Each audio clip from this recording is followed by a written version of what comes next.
What's going on, everyone? Welcome to episode 3 of D-Will Fitness Live. I appreciate y'all tuning in, whether you're tuning in live right now or if you're watching this in the future. But I'm really getting excited for today's episode. If you haven't watched the first 2 episodes, the first episode's about the mental side of working out and that side of things. And the second one is about alcohol and living a healthy and fit lifestyle. So today's episode, though, we are talking about supplements. So if you saw my video that I posted last week, I kind of spilled the beans a little bit. I guess kind of gave my point of view on the way I feel the fitness industry is and the shambles that I feel it's in right now. So I kind of wanted to elaborate a little bit more on supplements and talk about which ones work, which ones don't, so you don't waste your money. And this is coming from somebody that has pretty much tried everything when it comes to sports and nutrition. And we'll dip into that, and I'm excited to kind of explain what's worth it and what's not. So let's just kind of talk about, first off, what a supplement is. It's in the name, and people a lot of times think it's the all and be all. That's how they're going to see results. And that's the way these supplement companies market. Like, you take this, you're going to build muscle, you're going to lose weight, and that's all it's going to take. Supplement is in the name. It's a supplement to what else you're doing.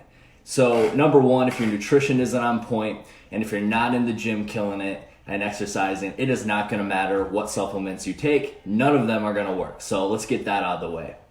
Now, like I said, a lot of companies out here are selling false narratives. And what I mean by that is, a lot of times the model or the person that they have advertising it isn't even taking that supplement. And the way they look did not come from taking those supplements. Let's face it, it came from things that those companies that are, they're not selling and they're not legal. So a lot of times that's the case, but they portray that to be the case, and that is lying to the consumer. And someone that hasn't been educated in this, is taken advantage of, and a lot of people are taken advantage of.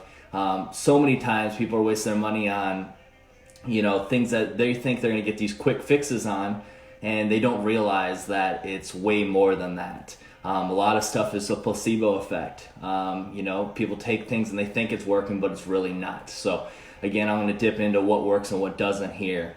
So I just want to kind of just, do your research. Obviously, I want to be one of you guys' point of contacts if you have questions about any supplements and my point of view. Feel free to send me a DM on here on Facebook or Instagram or wherever, and I would love to answer those questions for you. And like I said before, I've tried pretty much everything, so I know what works and what doesn't. I've done my research, the science behind it. If there's not been science on, nothing's been proven, that's the first kind of red flag. So let's kind of talk about what works and what doesn't work.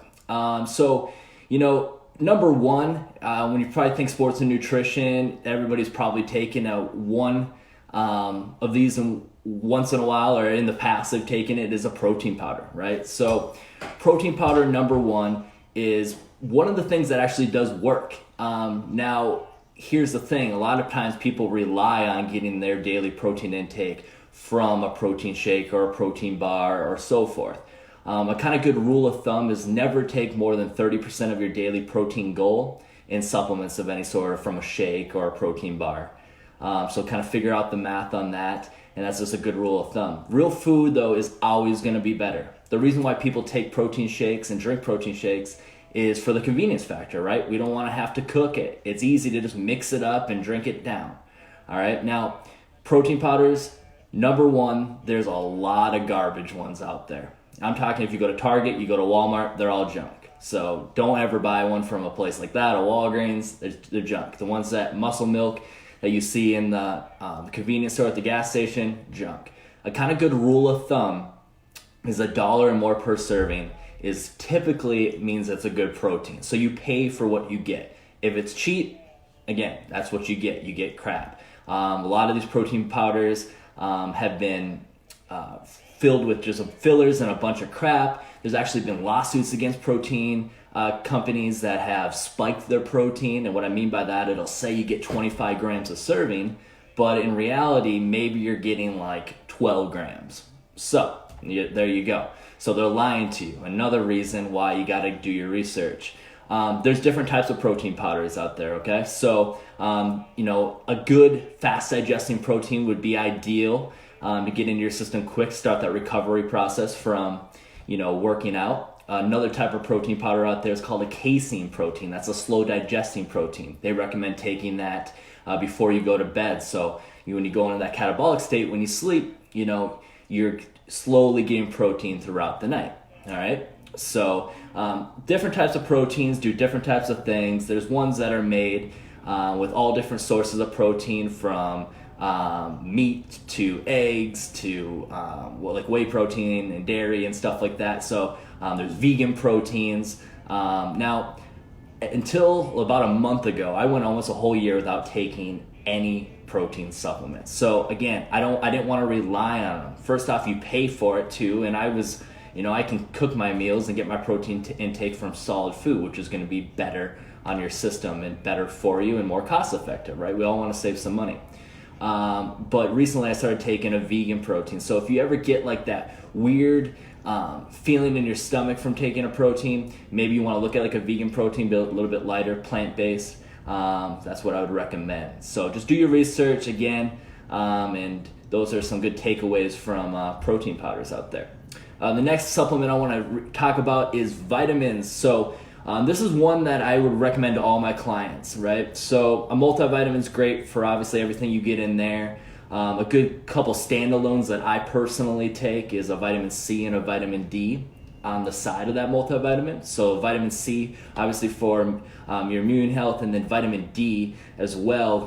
Where I live here in Minnesota, don't get enough sun this time of the year. I'm trying to get as much as I can, but a majority of the year, I'm not out in that snow and out in that sun or anything. We're not getting that vitamin D. So most people, especially in these cold weather states, if you go get your blood test, you're on a vitamin D deficiency, and you can get medication, higher dosages, from your doctor. They'll probably prescribe to you. Otherwise, there's some over-the-counter stuff, vitamin D supplements that you can take, and that's one I do. So I get a little in my multivitamin, and I take it standalone on the side, that vitamin D and that vitamin C. All right, so that's one I definitely recommend for people. It's another good one. We're getting into the bad ones here in a second. Next thing I'll talk about is fish oil. Fish oil is definitely one that I recommend to a lot of people. The omega-3s have been proven to help your brain health, which is obviously important. It's one of my favorite supplements because it helps with inflammation as well. All right, inflammation in the body and recovery also has been proven to help with your hair, your skin, your nails, all that other fun stuff. I'm sure ladies like to hear that. So fish oil. Now again, obviously ask your doctor before taking one of these, make sure that it's okay for you to take. But they do sell these over the counter as well. All right. Next supplement that I do take is a pre-workout. Now, pre-workout, right? It's kind of a running joke in a lot of the memes and things like that. It gets you crazy, gets you wired. And actually, when I was younger and I was starting out about 10 years ago, a decade ago, that's what I wanted when I went into the gym. I wanted to be like just hyper and just raging the whole time. You add that on top of just exercising, your heart rate's going a million miles an hour, and you think you're gonna keel over and croak. So that's not where you want to be in the gym, and actually it's going to be it's actually going to be bad for you. And what I mean is caffeine and stimulants actually will affect your blood flow and your recovery and your ability to put on muscle and lose body fat. So when you're looking for a pre-workout, there's typically 3 things you want to look for, and that sometimes they'll highlight and make a big deal of. So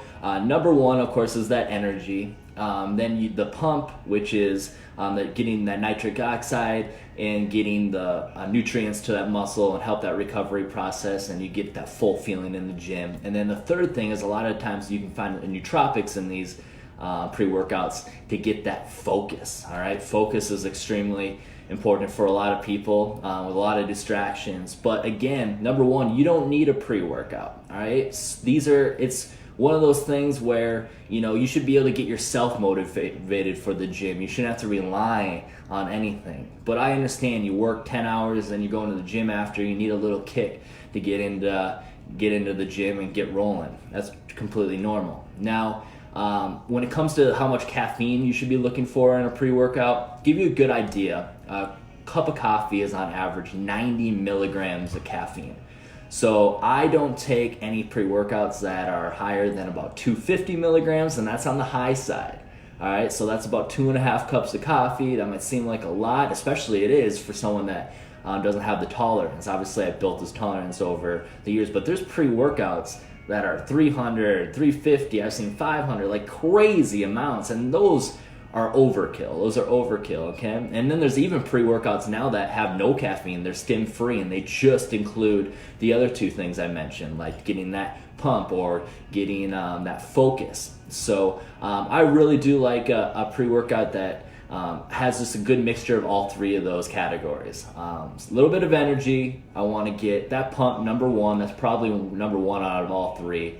And then the third thing, getting that focus as well. I usually don't need to get so dialed in, something to get me dialed in. When I go into the gym, I'm there with a purpose. So that's just me. But I understand some people want me to get that focus aspect side of things. All right. So those are some things just to kind of look for if you're looking at a pre-workout before you go in the gym. Again, like all these supplements, you get what you pay for, right? So there's junk out there, and then there's good ones. So do your research. Again, $1 or more per serving is kind of a good rule of thumb with pre-workout too. If it's anything less than that, it's probably junk. And this thing just came to my mind right now is when you're looking at supplements, like I said, you get what you pay for, but there's a lot of these companies where you'll see every other week or all the time. They're like the J.C. Penney's of supplement companies. It's always on sale. What does that tell you? Do the math in your head and figure out like how much that supplement is worth. If they're giving it to you for 50% off, a $40 thing, 50% off for $20 all the time, and you know they got to make a profit, what do you think it took them to make it, and how much is that really? A couple dollars, right? So that's what you got to figure out. Be smart about it. Think about this. If they're always running sales, I'd rather pay a little bit more and actually it work and be good for me than not at all. And again, guys, we're talking about things we're putting in our body. All right, so this is no joke. Like, you get one of these. All right, you get one. So you got to take care of it. Watch what you're putting in it. Do your research. Read the back of the label. Someone's walking up off the street and just blindly gives you something to sip on and drink. You're going to want to know what the hell it is, but sometimes we don't do that with our own stuff. So think about that. All right. Next, what supplements are kind of junk? Almost everything I didn't mention. So there's a lot of crap out there, guys. Like I said, between like the crap that I just mentioned and the bad versions of those things, I'm talking, these things, like, first off, like I talked about fat burners. I think I answered that question last time. A lot of times that's just a placebo effect or as a thermogenic, which will heat you up and will produce your ability to, or heat you up to kind of produce your ability to sweat more, in which sense you'll burn more fat. Also, some of those are appetite repressants, so as I say. So you don't want to necessarily even infect with that. You don't want to throw your metabolism off, guys. Like, everybody's looking for a shortcut when it comes to these supplements most of the time. That's the reason for taking them. They don't want to do the work. You don't want to kill it in the gym. You don't want to watch your nutrition, which, first off, if those aren't on the point, none of these are going to work or even have a small factor of working. So let's get those things down before you even think about taking supplement number one. And a lot of times, guys, I'm going to be sounding like a broken record when I do these videos and when you see me on my stories and all that, because what works and has always worked. And I'm going to drill it in everybody's head until I go off this planet, because it's not that complicated, all right? Hard work and discipline is going to get you there on your nutrition and working out. It always works. It works for whether you're a teenager or you're 90 years old, all right? It's the same thing that's always worked, but we want things now. We want results yesterday, all right? So just keep that in mind, okay? So I've kind of nailed all this down. I want to keep these videos, not an hour long, these live videos here. So let's kind of jump into the Q&A next. Hopefully, if you have any more questions about supplements and things like that, please send me a DM, send me a message here on Facebook, go to my email, send me an email, mrdwillfitness@gmail.com, where you guys sent your questions for today's episode. So, and I would love to get back to you. I get back to everybody, okay? So let's jump into this Q&A section, my favorite part. Great questions you guys sent this week. I'm excited to answer these.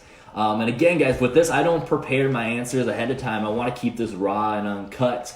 I got the questions and I just spit from the brain when I get on here with you. All right, so here we go.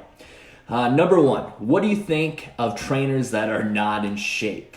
All right, so number one, guys, if you're hiring a trainer or a coach and they're not in shape, what the hell are you doing? Let's be smart about this. Look at it this way. Would you take financial advice for someone that's broke? No, you wouldn't. Would you take running a business advice for someone that's never built a successful business? No, you wouldn't. So why are you going to take fitness advice for somebody that's not in shape and is not living the lifestyle? How are they possibly going to tell you how to do it when they've never done it yourself, guys? All right? I live and breathe this. I have the confidence that the information I'm giving you guys right now and I'm giving my clients on a daily basis is true because I live it and I breathe it, guys. I'm in the gym almost every day, 6-7 days a week. I'm tracking my food. I'm watching what I eat. I live this, I breathe this, and I made it my career. And that's how every trainer and coach that you ever hire should be, all right? You don't want a trainer that needs a trainer, okay? So there you go. There's that answer. So if anybody gets offended from that, maybe you need to find another profession. Next one, best advice for days that you don't want to go to the gym. Just talking about this actually the other day with one of my clients. And, I told him, like, motivation is going to come and go, guys. And this is in every part of your life. But discipline is the shit that we do when we don't feel like doing it. All right? There's days I don't feel like going to the gym, and it's one of my favorite things to do on this complete earth. So I understand a lot of people don't like working out as much as me. So I get it that you don't want to go to the gym. I even have those days. So I expect you to. Right? So, discipline, though, is what's going to get you in there. And the more and more you go to the gym on days that you don't want to do, it's going to build that mental toughness, that discipline to get you through so many things in your life, guys. So many things. And that's why I got into this profession. This is why I'm so passionate about what I'm talking about right now, because it's way more than what you look and you see in the mirror. This whole living a healthy and fit lifestyle. Way more than that. I built my mental toughness up. I can get through other stuff in my life because of what I've done in the gym and the way I've taken care of myself. Other things, not so hard, at work and so forth. That's what it's all about. All right? So discipline, and you will get more and more discipline the more and more you say no to the unhealthy treats, right? Or more you go to the gym on days that you don't feel like it. So just go there, and I guarantee that after you leave that gym, you're never going to regret it. All right? So next question. How long does the soreness last when you start working out? All right? And a lot of times people don't get past the first couple of weeks because of this exact reason. All right? Because they start working out and then they're like, oh my God, I'm so sore. It's going to be like this forever. Everybody has to go through that, guys. And it's some of the toughest parts. And that's why you see people join a gym in January and aren't in there in February, because of this. You guys are using muscles that you don't use in your normal daily basis, right? Or you don't use them in the same way. You're waking up your body and it's going, what the hell are you doing here? I don't do this. And your body's like, hold up a second. It's giving you that warning sign. So yeah, it's okay to take a few days to recover and get back in the gym, but people get scared of that, right? There's a difference between soreness and pain. Like there's still, I've been training, like I said, over a decade now, and there's days that I still get sore, and I actually try to search for that at this point because my body's so used to the activity that I put on it. But it's nothing like when I started, guys. It's nothing like when I started. So you just got to get through it. It's part of the process. Everybody that's got into shape in their life had to go through it, and you just got to do the same thing. All right. Next question. Your video the other day, this isn't really a question, but a statement, I guess. Your video the other day about making time for working out really motivated me to get up and train the other day. Thank you. All right. Well, I appreciate that. I think you're referring to one of my videos on my stories. If you guys aren't watching those, I try to post daily some things, and I got a lot of other good stuff planned on there. It's stuff that you don't see here on my page. So go to the story section at the top. Just click on my profile picture. If I got a recent story in the last 24 hours, those just appear after 24 hours and go away. I have them on Facebook and on Instagram. Again, my Instagram again is at @DWillFitness. So check those out, and you guys will see some things and topics that I don't talk about here in the live video and so forth. Next one, love this question. So if anybody knows me, you know that I'm a music junkie. The question is, what is your favorite music to train to? All right, so first off, I love all different types of music. Anybody that knows me, I'm a metalhead. I just was in St. Louis. I think I did a live video there, but I was there for a metal concert, so I'll travel to see my favorite bands. I'm huge into metal, but I love country, and I like a little hip hop and rap too. So, but my favorite music to train to is metal. All right, and you won't find me in the gym without my headphones. I get in the zone. I go there with a purpose, like I say. I don't talk to a lot of people when I'm at the gym. I got my headphones in, my metal music blaring, and I go in there and I just get zoned in. The people could be talking right next to me. I don't even know they're there. I'm sure a lot of people at my gym look at me like I'm a crazy guy sometimes, just because I'm not very sociable. But I'm not there for social hour, and that maybe hurts me from finding some clients at the gym, right? But that's just how I am. I'm there with a purpose. Like, I'm there for my stress relief, for my therapy, free therapy, by the way, and that's why I'm there, to get that work in. I'm not there to socialize. So that music helps me get in that zone, and typically it's some metal music. Next question, is one cheat meal okay a week? The question I gotta ask, did you earn that cheat meal? A lot of people want to take a cheat meal or have a cheat meal, and they were slacking all week. So that's the question, you got to think about it. But there's a couple of things ways I look at this situation. Is first off, if you were to hire me as your coach, I'll prescribe you a cheat meal. But we need to go a couple of weeks with not having a cheat meal to earn one. I think it's in the name. It's a reward. We're not if you slacked off all week, you didn't earn that cheat meal on a Saturday, right? So if you're gonna have a cheat meal though, obviously we want it to limit to a cheat meal, not a cheat day. You can really throw things off in a whole day span. But like I said in previous videos, the mental side of thing is just as important as the physical, guys. Like, you gotta know that you can eat these things again. You're gonna be able to eat these things again. It's making a lifestyle, and that's what I show my clients. But when you're in a deficit and when you're cutting weight, you gotta do things in that meantime that you're not going to have to do forever, but you really got to sacrifice in that meantime to get to where you want to be. And if you want to get there in this year, right? So let's think about that. So that's the way I look at a cheat meal. Did you earn it? Next question, and I think we got 2 questions left here. What's the best movement for back training? All right, so this is actually going to come to a little bit of a surprise, probably, but I'm huge in the gym. A lot of people say that the best back training is deadlifts, and I don't deadlift. I do the other powerlifting 2 movements that people do at competitions, the bench press and the squat, but I don't do deadlifts, and that's a lot of people have built up their backs that way. I like to think that's one of my best attributes, and be trying to be humble as possible, and I don't do deadlifts. My favorite back movement that I've put on, that I've been able to tone my back and put on size of my back, is pull-ups. So I understand a lot of times when you start working out, you can't do a pull-up. That's fine. So do assisted pull-ups with bands, or a lot of times they have assisted pull-up machines at the gym. So look into those. But pulling up your own body weight is a great way to work your back, all right? So everybody should be able to at least do 1 pull-up. I kind of used to look at this as in a drastic way. A lot of people laughed at me when I used to tell my clients this, but I'm like, you should be able to do 1 pull-up. What if you have to save your life? You're on the edge of a cliff, and you got to pull yourself up 1 time.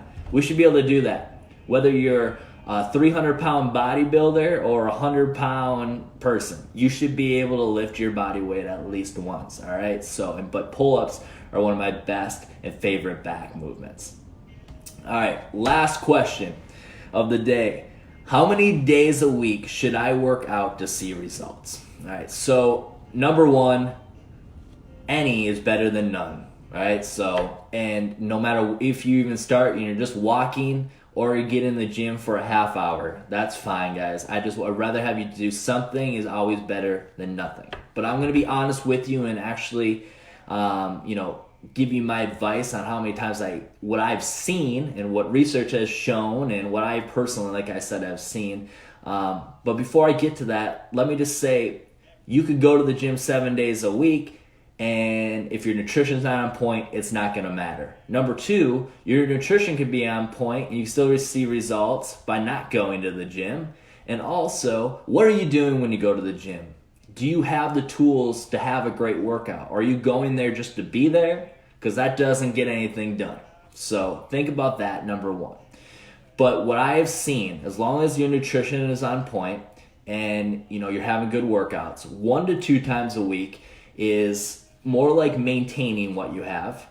3, you can start to progress and see results.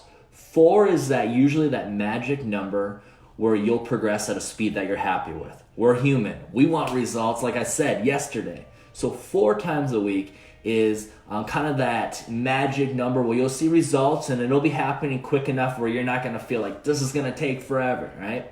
And then 5, 6, and whatever is just getting to your goal quicker. And that is hard for a lot of people. But 4 is basically every other day. All right. So just think about it like that. I'll give you an idea what my clients do. My minimum client that I have trains 3 times a week, and my most client trains 5 days a week. And, usually they're training harder than they have ever trained because I push my clients, not like a lot of other trainers out there. And that was just actually something one of my clients just told me. Like, I've never been pushed this way. And I go, well, I don't know. I want you to get to your goal obviously at a fast, healthy, efficient pace. And you don't need to be working with me 5 years from now because you're going to be set for that. And a lot of times trainers want to keep you that long to keep that money rolling in. All right. I'm giving you the straight facts here. So just think about that, guys. Like I said, some is better than none, but those are kind of what I've seen has worked and what works for most people. All right, so that was about 7 or 8 questions there. We talked about supplements today, guys. I got a jet because I got to train a client here in a little bit, but I really appreciate you guys tuning in today, and whether you're watching this right now live or if you watch this in the future here on Facebook, it's going to be up here forever. So like I said, and go back and watch the other videos if you get a chance to. Next Monday we'll be back at this again. So remember, send your questions to Mr. dwillfitness@gmail.com, and I will select some questions to have answered here on the program. And again, thank you all for tuning in. DM me with any questions you have about supplements. DM me with any questions you have about anything, and I appreciate it. Talk to you all soon.